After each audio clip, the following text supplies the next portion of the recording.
अनेक वेळा पत्नीने केलेल्या तक्रारीबद्दल किंवा केसेसबद्दल, कलमांबद्दल जेवढ्या परफेक्टली बोललं जातं तेवढं पत्नीविरुद्ध काय करता येईल त्याच्याबद्दल मात्र बोललं जात नाही, कारण की त्याच्याबद्दल खरी सामाजिक जनजागृती झालेली नाही.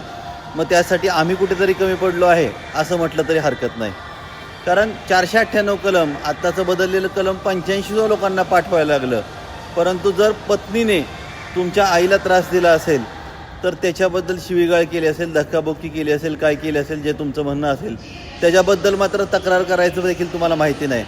आणि तक्रार केली तरी ती NC दाखल करता. तर मित्रांनो, NC म्हणजे काय तर अदखलपात्र हे आपण अनेक वेळा सांगितलं.